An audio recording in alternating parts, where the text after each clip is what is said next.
Vous êtes sur Média 1, merci de nous rester fidèles. Soyez les bienvenus dans ce nouveau numéro de votre émission Le Débrief pour décortiquer ensemble l'actualité liée au continent. L'ancien président ivoirien Laurent Gbagbo reste radié de la liste électorale publiée le 20 mai dernier et ne pourra pas voter aux élections locales prévues le 2 septembre prochain. Une décision qui suscite la colère de son parti, malgré la grâce accordée par le président Alassane Ouattara l'an dernier. Dans cette affaire, il reste déchu de ses droits civiques et politiques. Quelles conséquences de cette décision sur le processus de réconciliation nationale? Allons-nous vers une élection présidentielle sans la candidature du président Laurent Gbagbo? 6 pays africains, notamment le Sénégal, l'Égypte, l'Afrique du Sud, la Zambie, l'Ouganda ou encore le Congo, devraient se rendre à Kiev et à Moscou en juin prochain pour tenter de trouver une solution diplomatique à la guerre entre l'Ukraine et la Russie. Le président russe Vladimir Poutine et son homologue ukrainien Volodymyr Zelensky ont accepté de recevoir la médiation africaine et qui fera la navette entre les deux nations en guerre. Alors que Washington accuse Pretoria d'avoir livré des armes à la Russie, la présence dans la délégation du président Cyril Ramaphosa peut-elle poser problème? Quelles sont les chances de réussite de cette médiation, de cette mission africaine? On en parle avec mes invités du jour. Mamadou Seck, spécialiste en géopolitique. Merci d'avoir répondu à l'invitation de débrief. Merci Régis, je vous remercie de nous avoir invités, de m'avoir invité. Merci beaucoup.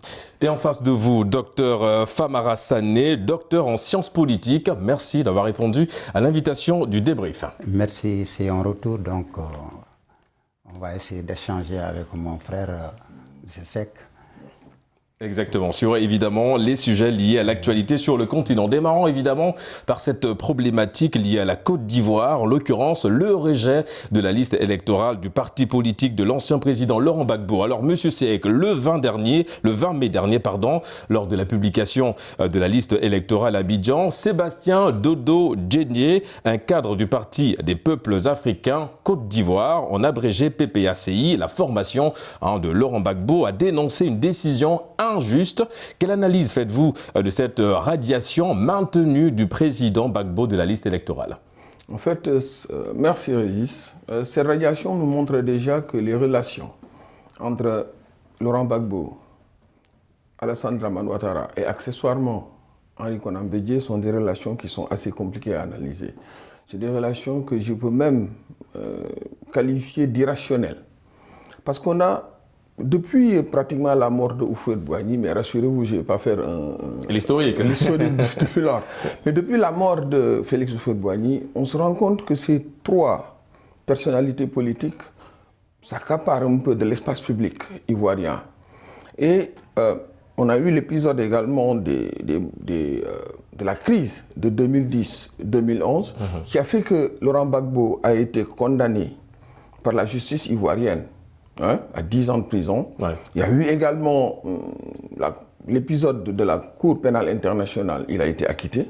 Donc, il est revenu en 2021 et depuis lors, il y a eu des divorces et des mariages entre ces 3 personnalités politiques. Effectivement. Ce qu'on a constaté actuellement, c'est qu'on a quand même une veillée d'armes au niveau des partisans de Laurent Gbagbo quand on a annoncé le 20 mai qu'il n'était pas sur les listes électorales. Et là, cela pose un réel problème de stabilité pour la Côte d'Ivoire. Maintenant, qu'est-ce que cela va donner? Parce que si Laurent Gbagbo n'est pas sur les listes électorales, l'impact de cette absence ne sera pas seulement l'absence de Gbagbo pour les élections locales qui auront lieu le 2 septembre. Exactement. Mais on pense également que cela aura un impact sur la présence de Gbagbo au niveau des élections présidentielles de 2025. Donc, ces partisans sont furieux. Il y a eu la conférence de presse de M. Djédié. Ces partisans sont furieux et on doute, on pense que la Côte d'Ivoire entre encore une fois de plus dans une période de crise. On aura l'occasion justement, M. Seck, de revenir sur ce point très important.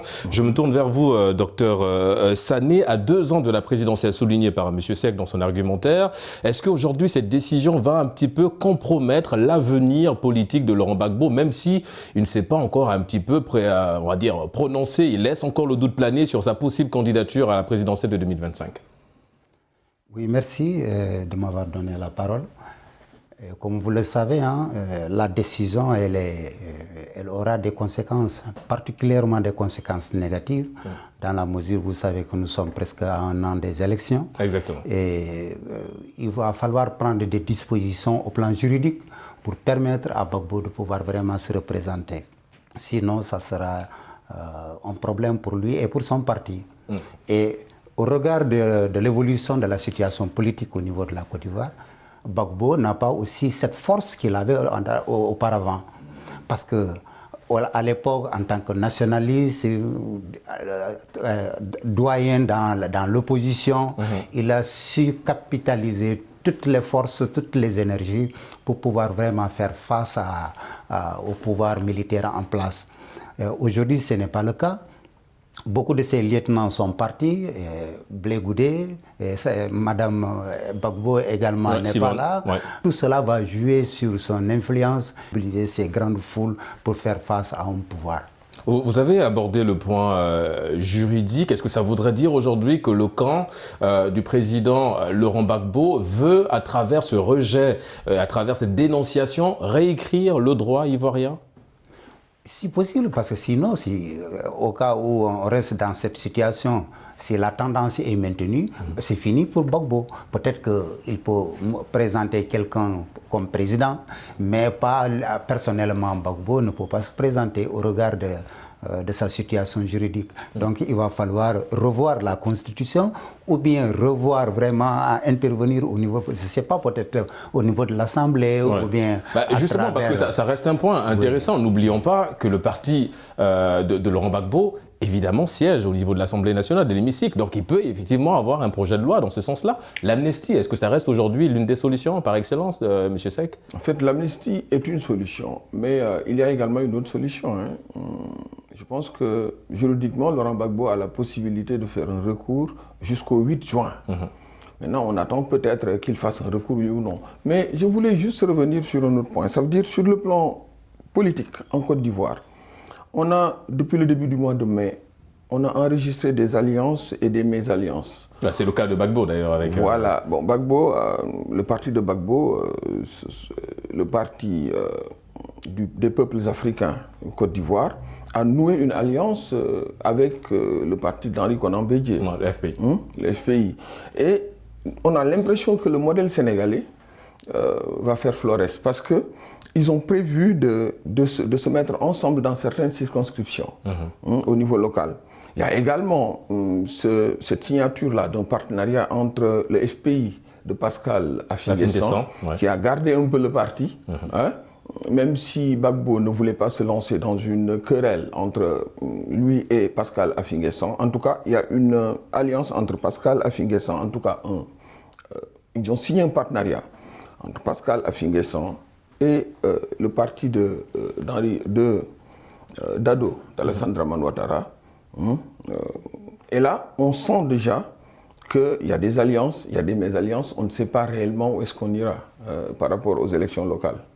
On a parlé de l'aspect juridique. Je reste avec vous, monsieur Seck, avant de donner évidemment la parole à Monsieur Sané. Monsieur Sané a parlé justement de l'aspect juridique, de voir comment effectivement sur un plan juridique on peut réinsérer le parti de l'ancien président Laurent Gbagbo sur la liste électorale. On parle de justice, mais sur le plan purement juridique, la radiation évidemment du parti de Laurent Gbagbo, elle est juste, on a envie de dire, c'est que si on se fie à la loi, c'est logique. Il a été condamné encore avec cette affaire liée au braquage de la banque et de la BCAO, justement. Est-ce que l'aspect juridique pose vraiment un problème? C'est-à-dire qu'aujourd'hui, est-ce que la réconciliation passe nécessairement par la case justice, par la case de retour politique de Laurent Gbagbo? Il faut qu'on soit d'accord sur une chose. Sa radiation des listes électorales, elle est légale. Elle est fondamentalement légale. Maintenant, je ne pense pas que dans ces situations-là, le juridisme puisse régler le problème. Il faut aller vers une négociation politique. Je crois que c'est ce que Ado veut. Alassane Dramane Ouattara veut peut-être maintenir Laurent Gbagbo dans son giron en quelque sorte, en lui montrant qu'il est également capable de le retenir pour qu'il n'aille pas aux élections, et en l'obligeant à venir négocier avec lui. Je considère que c'est juste cela, mais forcément, il faudra passer par la case politique pour régler cette question. Évidemment, la case politique, la case négociation, effectivement, mais on a l'impression que, docteur Sané, si on passe par la case négociation, communication, qui dit négociation, on parle d'échange. Aujourd'hui, l'élément clé de l'échange, c'est le retour sur la liste électorale du président Laurent Gbagbo. Mais qu'est-ce que, évidemment, le camp adverse peut attendre du président Gbagbo pour aller effectivement dans ce principe d'échange? Je pense que c'est ce que le docteur vient de décrire.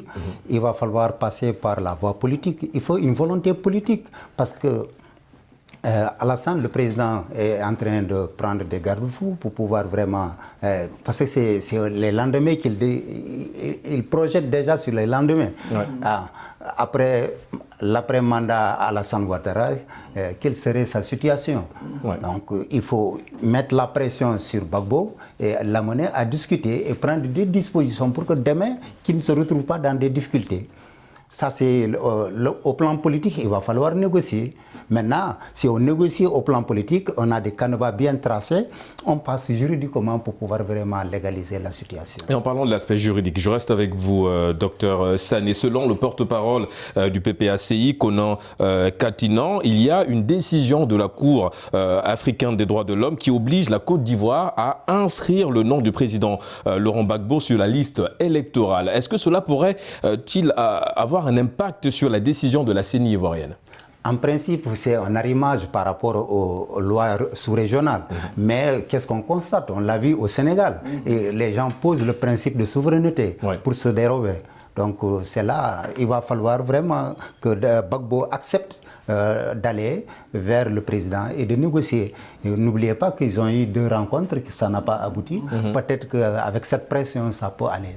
Mais comment justement faciliter ce retour des négociations entre les deux entités politiques ivoiriennes aujourd'hui? Ce sont les élections. Déjà, on l'a fait sortir de la liste, alors il est obligé de trouver une solution. Les médiateurs vont intervenir et trouver une solution. Peut-être là, à l'image du Sénégal où nous avons les marabouts qui interviennent à leur niveau. Les guides religieux, effectivement. Les guides religieux à leur niveau aussi, les guides religieux peuvent intervenir, la société civile, voire même repousser un peu les élections pour pouvoir permettre à tout le monde d'intervenir. Oui, M. Seck. Je voulais réagir sur ça en disant que ce qui intéresse réellement Laurent Gbagbo, ce ne sont pas les élections locales du mois de septembre 2023. Vous pensez qu'il a déjà un petit peu une projection sur 2025? Il est déjà projeté sur 2025. Et s'il n'est pas sur les listes, il ne pourra pas être candidat aux élections présidentielles de 2025.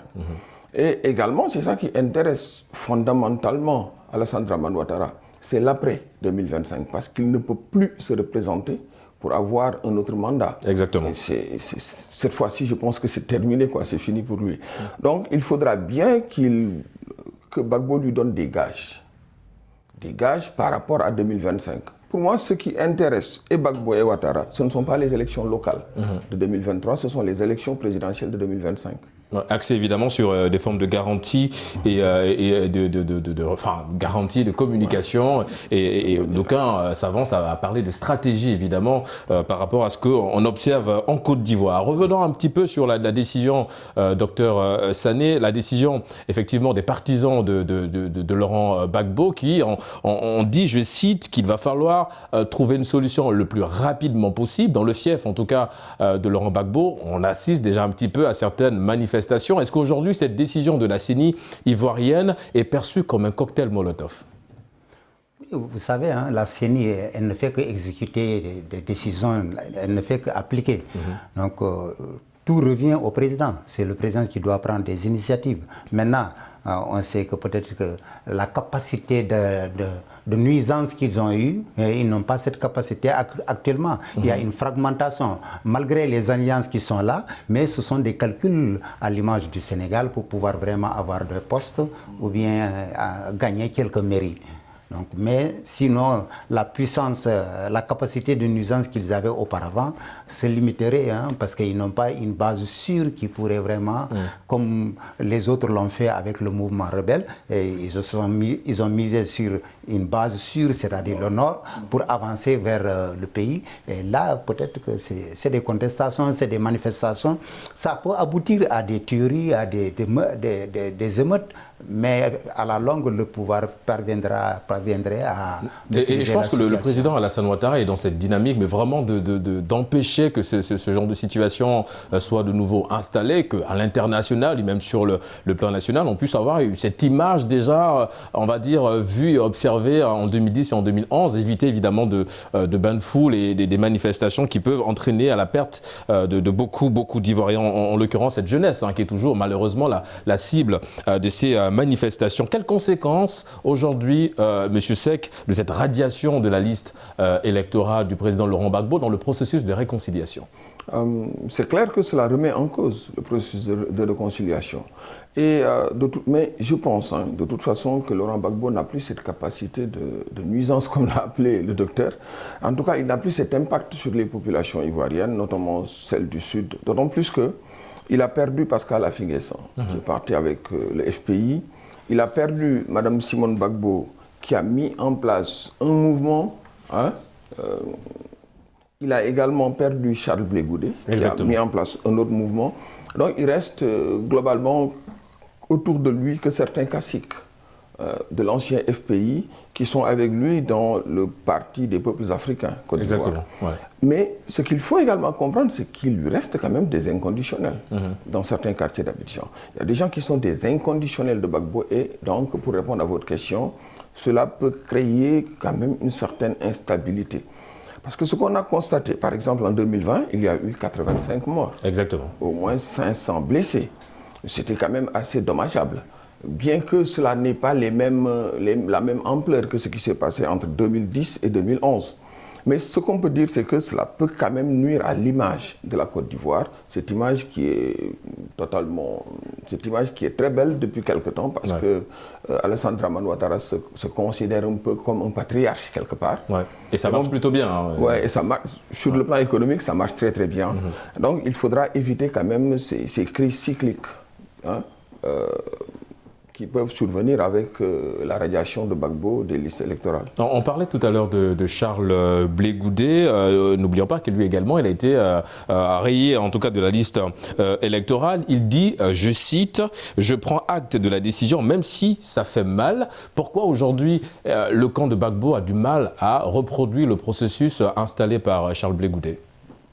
Oui, peut-être il va falloir aussi négocier avec Charles Blé Goudé. Il y a des différends entre le mentor et le maître et son élève, son étudiant. Aujourd'hui, peut-être que Blé Goudé aussi, à son niveau, a des situations peut-être que projetées vers lui. C'est des situations de justice. Donc, il a intérêt à prêter attention pour ne pas vraiment tomber sous le contrôle du président. Donc, de telle sorte que les négociations, le fondement de tout cela, c'est que même le camp présidentiel ne veut pas la réconciliation entre les deux mentors. Parce que ça donnerait beaucoup plus de force à l'opposition. Donc le pouvoir fait tout pour vraiment diviser. Évidemment, on est dans un autre point également. On a parlé de cette jeunesse, docteur Sané, qui est malheureusement la première cible de ces manifestations, de ces confrontations entre ces ténors de la politique ivoirienne. Quel pourrait être le rôle aujourd'hui, quand on sait évidemment que cette jeunesse s'est un petit peu prononcée sur les réseaux sociaux et qui appelle à la réconciliation, qui appelle, mais surtout à la communication, au dialogue entre les grands de la scène politique ivoirienne. Quel pourrait, selon vous, docteur Sané, le rôle de la jeunesse aujourd'hui dans l'apaisement du climat, malheureusement, qui s'installe un petit peu aujourd'hui en Côte d'Ivoire? Parce qu'aujourd'hui, la situation a changé dans tous les pays du monde, particulièrement dans les pays africains. La moitié de l'électorat est constitué par les jeunes. Exactement. Et particulièrement des jeunes qui n'ont aucun parti. Donc, personne ne sait ils sont de quelle mouvance. C'est pour cela, c'est cette peur de tous les chefs d'État à organiser des élections. Il va falloir. C'est pour cela ils sont l'objet de manipulation, mais également, eux, ils n'ont pas vécu certaines périodes des années 80 avec les plans d'ajustement, de réajustement. Ils n'ont pas vécu la période des années 60 avec les indépendances. Donc, ils sont dans une société de communication. Aujourd'hui, avec les réseaux sociaux, ils se communiquent facilement et donc il va falloir faire attention, bien gérer cette jeunesse. Évidemment, faire attention, bien gérer cette jeunesse. Aujourd'hui, une jeunesse qui a décidé de ne plus être sacrifiée sur l'autel de l'insouciance de certains de leurs dirigeants, qui a décidé aujourd'hui un petit peu de prendre la parole tout simplement et de dénoncer, mais au-delà de dénoncer, on sent évidemment une forme de proposition de cette jeunesse, Dr Seck. En fait, la jeunesse africaine, globalement, et notamment la jeunesse ivoirienne, elle est une jeunesse informée, une jeunesse consciente, une jeunesse qui est consciente des enjeux, notamment des enjeux. Et on n'est plus dans cette posture, dans cette situation où certains hommes politiques manipulent l'ensemble de la population. Ce n'est plus possible. Et ces jeunes, ils savent réellement ce qui se passe. C'est une jeunesse mondialisée, pour ne pas dire autre chose. Alors concrètement, cette jeunesse, et surtout les points de vue politiques qu'on a au niveau de cette jeunesse, c'est des points de vue extrêmement volatiles. Ils peuvent aujourd'hui être avec vous et demain vous critiquer de façon acerbe. Donc, il faut faire attention, c'est une jeunesse extrêmement consciente. Et si on pense que ce qui se passe au Sénégal, ce qui se passe au Tchad avec Succès Mesra, ce qui se passe au Sénégal avec Ousmane Sonko, ne peut pas se passer en Côte d'Ivoire parce qu'on a les trois dinosaures qui tiennent complètement la vie politique ivoirienne, mais on se trompe. On se trompe lourdement. On va peut-être revenir un peu, vous avez abordé un point également, le recours, parce qu'évidemment il reste une option à l'ancien président ivoirien Laurent Gbagbo pour revoir le nom de son parti, en l'occurrence son nom sur cette liste électorale. Sur quoi effectivement, quels sont les fondamentaux, vraiment basiques pour revoir Laurent Gbagbo sur ça? Est-ce que ce recours peut aller vraiment à terme? Je vais peut-être répéter ce que j'ai dit tout à l'heure. Je ne crois pas au juridisme. Pour moi, ce n'est pas une question juridique en tant que telle. En tout cas, même si c'est une question juridique, la solution, elle est forcément politique. Il faut que Gbagbo prenne langue avec Alassane Dramane Ouattara, président Ouattara, pour qu'ils essaient de voir un peu ce qu'ils doivent faire pour garder la stabilité de la Côte d'Ivoire. Pour moi, c'est vraiment mon point de vue. Ce n'est pas forcément juridique. D'accord. Bien sûr, la solution, mais elle est surtout politique. Aujourd'hui, on exploite toutes les solutions. Comme on dit à la guerre, c'est une expression, toutes les stratégies sont bonnes. Effectivement, que celle-là aussi, la communication, c'est en l'occurrence celle qu'il va falloir privilégier dans la situation actuelle. C'est mon point de vue. Il faut bien que ces deux dinosaures-là prennent langue et qu'ils se parlent. Ils se sont déjà parlé, mais il faut quand même qu'ils se parlent parce que j'ai un peu l'impression que Ouattara veut des gages pour sa sortie en 2025. Et ça passe évidemment par une nouvelle rencontre entre ces deux personnalités de la scène politique ivoirienne. Docteur Sané, on a parlé évidemment du cas Gbagbo, ça met du temps, ça dure, le parti continue à réclamer évidemment ce qu'il qualifie d'injuste. Est-ce que si évidemment la situation reste maintenue comme c'est le cas aujourd'hui, prenons-nous le risque de voir une candidature absente, totalement absente de Laurent Gbagbo en 2025 à la présidentielle? Évidemment, avec ce statut, il ne peut pas se présenter en 2025. C'est pour cela qu'ils sont en train de s'agiter pour pouvoir vraiment trouver une solution, une issue de sortie.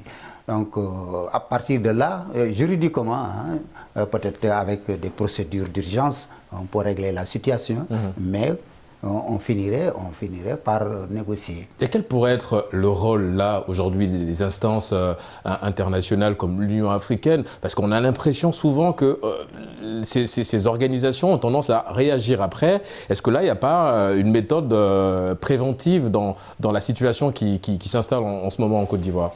Vous savez, ces organisations sous-régionales, régionales, sont là pour préserver la paix à travers le continent africain ou bien la sous-région.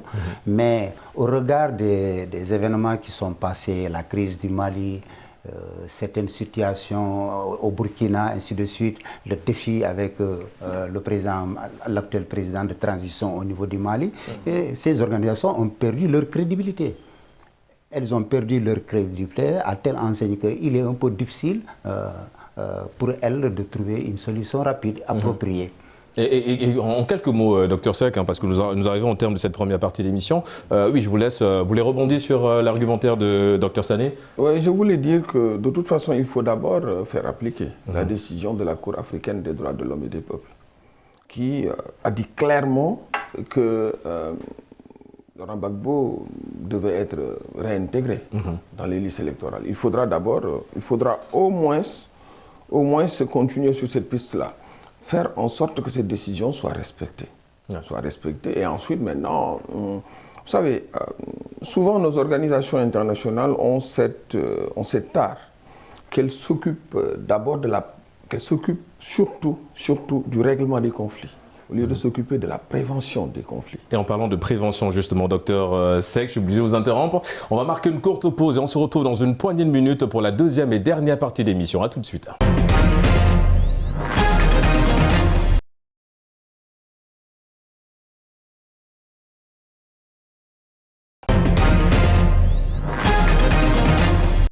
De retour sur le plateau du débrief pour la deuxième et dernière partie d'émission.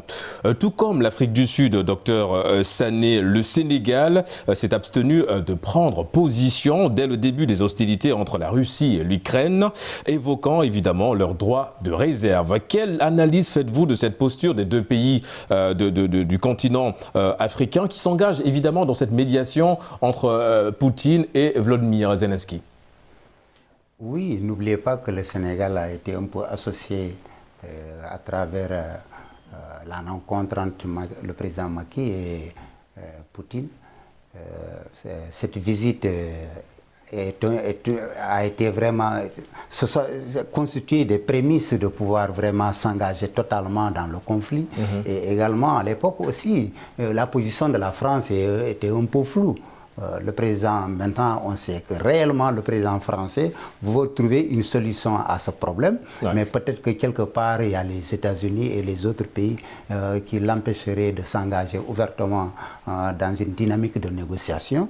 Alors, la solution, c'est de trouver des leaders africains. Aujourd'hui, au niveau du continent africain, la diplomatie sénégalaise joue un rôle important. Donc, s'il faut choisir quelqu'un, il faut choisir le Sénégal. Mais également, le Congo-Brazzaville qui a été associé, c'est un pays qui se trouve dans une dynamique avec la collaboration, l'initiative de Brazzaville avec Yves Olivier, qui a une base au niveau du Congo-Brazzaville, mais également ce sont des pays auparavant qui avaient de bonnes relations avec Moscou du temps de l'Union soviétique.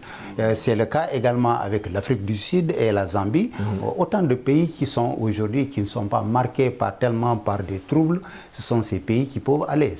Donc pour le Sénégal, c'est une porte pour l'Afrique. L'Occident pense pouvoir préserver le continent africain. Dans la mesure où le Mali est menacé, il va falloir accompagner le Sénégal. D'ailleurs, c'est ce qui fait qu'au Sénégal, il est difficile de voir le pays s'embraser.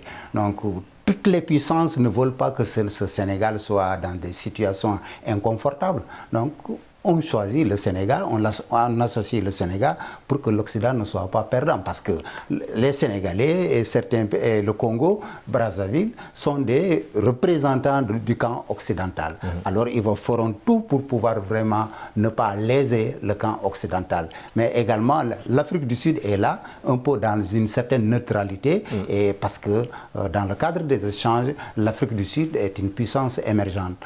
Donc voilà, autant l'analyse que je peux apporter, la présence de chacun, le niveau d'influence de chacun au niveau de cette dynamique de négociation. Effectivement, vous êtes revenu un peu sur la composition de cette équipe-là, composée du Sénégal, l'Égypte, l'Afrique du Sud, la Zambie, l'Ouganda, effectivement, le Congo. Quel bilan peut-on tirer, Monsieur Seck, de la première médiation africaine marquée par la visite, évidemment, Dr Sané l'a souligné, de la première visite du président Macky Sall et son homologue bissau-guinéen Sissoko Embalo, qui ont été reçus par le président russe Vladimir Poutine. Quel bilan tirer aujourd'hui de cette première médiation? En fait, il faut voir d'abord quels étaient les objectifs de cette visite. Je crois qu'on était en plein dans une certaine surenchère. Exactement. Au niveau des denrées de première nécessité, notamment le blé. Ouais. Et il fallait que le président Macky Sall aille voir le président Poutine pour lui demander quand même de permettre les exportations de blé venant du port de Sébastopol, par exemple, donc de l'Ukraine, les permettre, les faciliter un peu. Et par rapport à cela, je considère que quand même l'objectif n'a pas été atteint, parce qu'on continue encore à avoir une inflation au niveau de certains produits agricoles comme le blé, de certains produits énergétiques comme le pétrole et le gaz. Donc, à mon sens, cet objectif n'a pas été atteint à ce niveau-là. Mais plutôt au niveau maintenant de l'image du Sénégal, on considère on peut considérer quand même que cela a été assez positif. Pour revenir un peu à la composition de cette équipe, comme vous l'avez appelée, qui doit aller négocier avec l'Ukraine et la Russie, il faut d'abord voir qu'on a un pays dans chaque partie du continent africain. On a l'Afrique du Sud et la Zambie. Au moins l'Afrique méridionale a deux représentants. On a l'Ouganda qui représente un peu l'Afrique de l'Est. On a le Sénégal qui représente l'Afrique de l'Ouest. Et on a le Congo qui représente l'Afrique centrale. Et l'Égypte qui représente l'Afrique du Nord. Donc cette équipe représente concrètement le continent africain par rapport aux divisions régionales. Maintenant, est-ce qu'on a une chance de réussir cette médiation? Moi, je considère qu'en tant que panafricaniste, c'est déjà une bonne chose que l'Afrique se fasse entendre. L'Afrique fasse entendre sa voix au niveau des relations internationales. On va revenir évidemment sur le potentiel de réussite de cette médiation africaine. Je reste avec vous, Monsieur Seck. Alors, cette nouvelle médiation africaine n'est pas à l'initiative des chefs d'État, de ces chefs d'État africains en tout cas, qui représentent le continent lors de cette médiation-là. C'est une idée, une initiative de la Fondation Brazzaville, vous l'avez souligné, créée et dirigée par l'homme d'affaires français Jean-Yves Olivier. Est-ce que, au vu de cette initiative-là, de cet engagement de la médiation africaine, est-ce que quelque part elle est légitime quand on sait qu'elle ne vient pas effectivement de l'initiative, de la volonté de ces chefs d'État africains? Il y a deux choses qui me gênent dans cette initiative, dans cette médiation. La première, c'est que ce n'est pas une initiative de l'Union africaine. Parce qu'elle n'est pas sous la bannière de l'Union africaine. Donc, et la deuxième, c'est que même le président de l'Union africaine n'est pas partie prenante de cette délégation. Azali Ansoumani n'est pas, le président des Comores, n'est pas partie prenante donc dans cette délégation. Et il faut également voir, c'est qui Jean-Yves Olivier. Jean-Yves Olivier, il est né à Alger. Donc il est très lié au continent africain. C'est le président de la Fondation Brazzaville.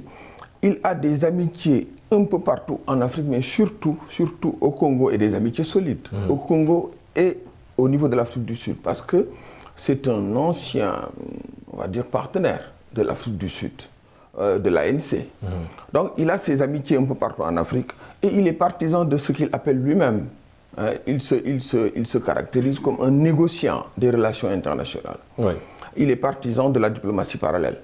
Alors, celui-là, s'il met en place une médiation, forcément, il va d'abord privilégier ses amis.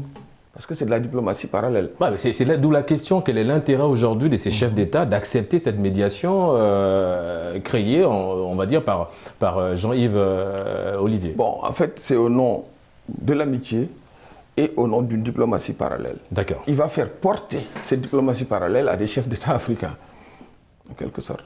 Alors, monsieur docteur Sané, selon vous, pourquoi cette médiation africaine ne s'opère pas sous la bannière de l'Union africaine? C'est vrai que monsieur Seck a déjà un petit peu entamé évidemment des éléments de piste, mais pourquoi aujourd'hui on a l'impression que l'Union africaine n'a pas envie de s'engager au vu de ce qu'on voit dans cette médiation? Vous savez, l'Afrique est aujourd'hui une convoitise pour toutes ces puissances, que ce soit l'Occident ou bien que ce soit la Russie. Donc le continent, l'Union africaine a adopté une position neutraliste. Mais maintenant, au regard de ce qui s'agit autour de ça, ce sont des hommes d'affaires qui ont des intérêts au niveau du continent africain. Donc il est de leur devoir d'agir pour ne pas perdre certains privilèges. Parce que la Russie aussi ne va pas adhère particulièrement à cette initiative dans la mesure où c'est l'Afrique qui est visée. Ouais. Donc c'est surtout qu'ils sont le président, pardon de vous interrompre, docteur Sané, mais c'est surtout que le président russe a accepté cette médiation ainsi que le président ukrainien. Donc évidemment, ça montre quelque part la volonté de ces deux chefs d'État, en l'occurrence le président. Aujourd'hui, l'Afrique a une certaine crédibilité parce que l'Afrique est courtisée. Donc c'est pour cela qu'ils ont une certaine crédibilité. Maintenant, on a ciblé, comme vous l'avez dit, les différentes sous-régions pour qu'il y ait un représentant au niveau de chaque région. Et particulièrement l'Afrique centrale avec le Congo, la Zambie et un peu l'Afrique du Sud. Alors on pense que ça peut aller. Justement, je reste avec vous, docteur Sané. Plusieurs pays sur le continent sont en guerre. Des solutions peinent à être trouvées. Certains observateurs condamnent le syndrome de sauveur, aujourd'hui magnifié par ces dirigeants africains. Comprenez-vous aujourd'hui, docteur Sané, ces avis un peu durs sur cette médiation africaine? Oui, il va falloir revoir la situation au niveau du continent africain parce que de tout temps, ce sont les autres pays qui interviennent pour pouvoir régler, mais maintenant, au niveau interne, on peut régler certaines situations. Donc, il va falloir qu'au niveau du continent africain, qu'il y ait des initiatives qui peuvent amener les gens à trouver des solutions au plan local, au lieu de compter sur les puissances. Parce que généralement, quand une puissance intervient dans une affaire, elle fera tout pour pouvoir avoir une certaine mainmise. Oh, mais c'est un principe d'intérêt, évidemment. Oui, c'est un principe d'intérêt, mais c'est pour cela, au niveau africain, oui. L'Afrique est en train de se tailler une place au niveau de la scène internationale. En parlant de se tailler une place, je reprends l'expression du docteur Sané. Monsieur Seck, est-ce qu'aujourd'hui l'Afrique a suffisamment de poids auprès de ces deux parties en conflit pour jouer sa partition? Ce qu'il faut remarquer, c'est qu'on est dans un monde quand même qui n'est plus bipolaire, qui n'est plus unipolaire. On a un monde multipolaire. Et il faudra bien, parce qu'il faut comprendre que la Chine a essayé également de jouer les médiateurs dans cette crise, avant l'Afrique. Maintenant, il faudra bien que l'Afrique également se fasse entendre. Maintenant, toutes ces critiques par rapport aux différentes crises qu'on trouve sur le continent africain et qu'on n'a pas pu régler, je les comprends. Mais je ne les valide pas, d'autant plus qu'il est important quand même que l'Afrique se fasse entendre. Et la crise en Ukraine a un impact sur la vie politique, économique et sociale en Afrique, notamment avec cette inflation galopante, avec le renchérissement du prix, notamment du pétrole et du gaz. Cela a un impact sur la vie des Africains. Donc je considère que c'est quand même important, d'abord que l'Afrique se fasse entendre, mais également qu'on règle cette question qui pollue un peu toute la situation économique du monde, en quelque sorte. Et quels sont selon vous, M. Seck, les rôles spécifiques de ces chefs d'État africains qu'ils pourront jouer dans les négociations de paix entre la Russie et l'Ukraine? Je n'ai pas présagé du rôle de chacun de ces chefs d'État. Mais ce que je peux dire, c'est que c'est le président sud-africain Cyril Ramaphosa qui a appelé les deux présidents, notamment ukrainiens et russes, le 12 et le 13 mai. C'est lui qui les a appelés au téléphone. C'est lui également qui a organisé une conférence de presse pour annoncer cette initiative. Oui, pour confirmer justement la participation de certains de ses homologues. Et annoncer cette médiation à partir de l'Afrique du Sud. Donc, il joue un rôle extrêmement important déjà. Maintenant, je ne présage pas du rôle des autres. Mais de toute façon, jusqu'à présent, c'est lui qui joue le rôle le plus important. Mais est-ce que ça ne va pas un petit peu compliquer, je viens à vous, docteur Sané, est-ce que ça ne va pas un petit peu compliquer, restons sur le cas du président Cyril Ramaphosa, quand on sait qu'aujourd'hui Pretoria est accusé et pointé du doigt par Washington, dans le cas de fournir des armes, évidemment, à certains pays, est-ce que justement ce profil de Cyril Ramaphosa ne va pas un petit peu compliquer le processus de négociation? Bon, il y a eu un démenti du ministre de la Défense de l'Afrique du Sud. Oui, mais est-ce que c'est suffisant, M. Seck, pour assurer... Bon, c'est la parole de l'ambassadeur des États-Unis contre la parole de l'Afrique du Sud. En tout cas, il y a eu un démenti. Et il y a également autre chose. Moi, je ne parle même pas de ce qui s'est passé avant. Mais il y a également au mois d'août une conférence des BRICS. Exactement. À Pretoria, en Afrique du Sud. Et il faudra la venue du président Poutine, alors qu'il est déjà sous la menace de la Cour pénale internationale depuis le mois de mars. Donc il faudra bien que Cyril Ramaphosa joue vraiment très très bien pour glisser entre ces différentes situations, je dois dire. Docteur, je vous laisse rebondir. Oui, non, c'est bon. D'accord. Je reste avec vous, docteur. On a parlé évidemment un petit peu du rôle, hein, même si Monsieur Seck n'a pas envie évidemment de se prononcer un petit peu sur le rôle spécifique de chaque nation. Quels sont les principaux enjeux politiques, économiques et géopolitiques qui entourent le conflit entre la Russie et l'Ukraine, et comment ces facteurs peuvent influencer la médiation africaine? Oui, la médiation africaine, je vous disais récemment que la médiation africaine, elle est sollicitée, elle est souhaitée. Dans la mesure où aujourd'hui, l'Afrique est une convoitise. Tout le monde cherche à contrôler le marché africain. La Russie ne s'oriente pas vers l'Asie, ne s'oriente pas vers l'Amérique, mais s'oriente particulièrement vers le continent africain. Pour beaucoup de choses. Au plan militaire, le continent africain, avec ce désert, constitue une zone où on peut faire des expériences, des expériences nucléaires, mais également le Sahara de surcroît, un désert avec le sable, aujourd'hui regorge beaucoup de potentialités, sans compter les potentialités qui se trouvent en Afrique centrale. Donc l'Afrique est devenue le lendemain du monde. Donc, sur la scène internationale, tout le monde s'oriente vers le continent africain. L'Afrique du Sud va représenter les BRICS, mais également les autres pays, par exemple le Sénégal et le Congo vont représenter le camp occidental. Revenons un petit peu à cette médiation africaine qui va s'installer dans quelques jours, en l'occurrence début juin à Kiev et à Moscou. Quels pourraient être les obstacles, docteur Sané, qui pourront évidemment, on va dire, entacher un petit peu cette médiation africaine, selon vous? L'escalade du conflit pourrait remettre tout cela en cause.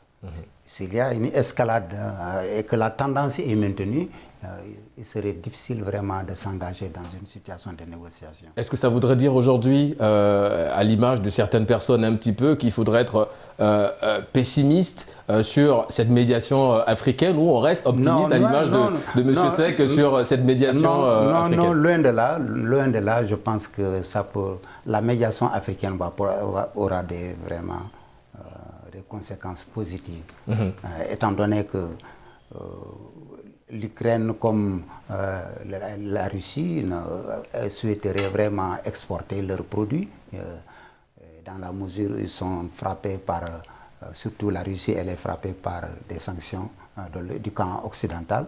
Donc il faut compter sur le continent africain. Et donc ces paramètres peuvent vraiment amener la Russie à adoucir parfois la situation, et revoir un petit peu sa position. Et essayer de trouver des pistes ou bien des pauses pour pouvoir vraiment faire évacuer certains produits. En trouvant les pistes, oui, monsieur Seck? Moi je pense que cette médiation pourra peut-être polir l'image de l'Afrique sur la scène internationale. Mais je ne pense pas que cette médiation puisse régler la crise entre l'Ukraine et la Russie, parce que par rapport à beaucoup de choses, je considère que Poutine est un jusqu'au-boutiste. Je considère qu'il ne va pas reculer par rapport à une médiation, qu'elle soit africaine, américaine, indienne ou chinoise. Mais dans ce cas, pourquoi accepter cette médiation? Pourquoi communiquer, échanger si au finish il est un petit peu déjà... C'est un jeu géopolitique. La Russie a besoin de l'Afrique. La Russie a besoin de l'Afrique. La Russie ne peut pas éconduire comme ça une médiation africaine, parce que la Russie a besoin de l'Afrique. Maintenant, je ne pense pas quand même que cette médiation puisse... Docteur Sané. Oui, elle a besoin de l'Afrique, mais aussi la condition, c'est qu'elle ne va pas reculer pour céder l'Ukraine, parce que l'Ukraine constitue un pont entre la Russie et le monde occidental, entre les peuples slaves et les autres peuples de l'Occident. Donc, aujourd'hui, c'est de trouver un consensus autour de l'Ukraine, de voir quel serait le statut de l'Ukraine. Mais cette dynamique de l'Ukraine, d'intégrer totalement dans le camp occidental, conduirait vraiment à une guerre infinie. Ce sont des questions identitaires. La Russie ne l'acceptera jamais. Je ne pense pas que la Russie accepterait de gaieté de cœur que l'Ukraine tombe dans le giron du monde occidental. Monsieur Seck, je reste avec vous. Comment les autres pays et organisations internationales peuvent-ils percevoir l'implication des chefs d'État africains dans cette médiation? Je considère que l'Afrique est assez autonome, assez majeure pour pouvoir prendre des initiatives diplomatiques à ce niveau-là.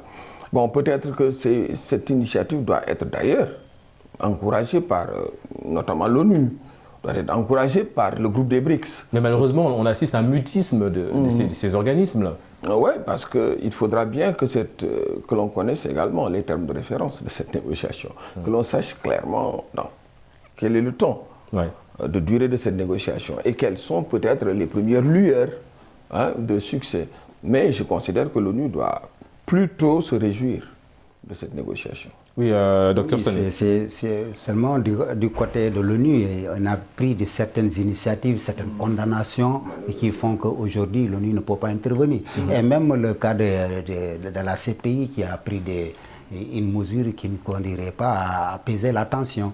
Donc l'ONU est complètement out dans cette situation. Il faut des médiations parallèles qui peuvent régler comme la médiation africaine et d'autres personnalités à travers le monde. Est-ce que ça voudrait dire aujourd'hui qu'il va falloir déconstruire un peu tout ça, toutes ces mesures qui ont été prises pour faciliter une négociation, un accord de paix, un cessez-le-feu, on va le dire ainsi, entre ces deux nations, revoir les décisions, je parle évidemment de ces décisions fortes de la CPI ou encore de l'ONU en l'occurrence. À déconstruire, mais privilégier les négociations parallèles. Comme vous voyez au niveau du monde arabe, comment ils ont fait pour réintégrer Bachar al-Assad. Donc il va falloir des négociations comme ça, africaines, peut-être les Arabes aussi vont intervenir pour pouvoir vraiment ramener la situation. Mais si c'est le camp occidental ou bien l'Organisation des Nations Unies, eux qui sont chargés de gérer la paix à travers le monde, dès le départ, ils ont pris des dispositions, des mesures qui font qu'aujourd'hui, la Russie ne va pas reculer. Ils n'ont plus de crédibilité par rapport à ces gens. Les choses se compliquent, M. Seck. On a l'impression, évidemment, que les choses, vous l'avez encore souligné sur ce plateau, ne vont faire que s'amplifier si jamais, évidemment, il n'y a pas un recul, il n'y a pas une main tendue de ces organisations des internationales. Vous savez, la crise ukrainienne nous montre deux choses. Parce que c'est une crise intemporelle qui n'est pas adaptée au monde moderne. D'abord, on voit que Vladimir Poutine a attaqué l'Ukraine avec un ressentiment, on va même dire une pensée, une action, une stratégie, une ligne du 19e siècle. C'est au 19e siècle que cela pouvait être possible avec l'Europe des nations, etc. Je ne vais pas revenir sur ça. On sent également que l'ONU a réagi avec le monde d'après 45, entre 45 et 90, un monde bipolaire. Alors que le monde a totalement changé. On n'est plus au 19e siècle, on n'est plus entre 1945 et 1990. On est dans un autre monde, un monde en crise, comme disait un géopolitologue. Il dit qu'on est dans un monde en crise, où le vieux refuse, où le vieux est mort et que le neuf refuse de naître. Et dans ce monde-là, il faudra trouver d'autres stratégies, d'autres moyens.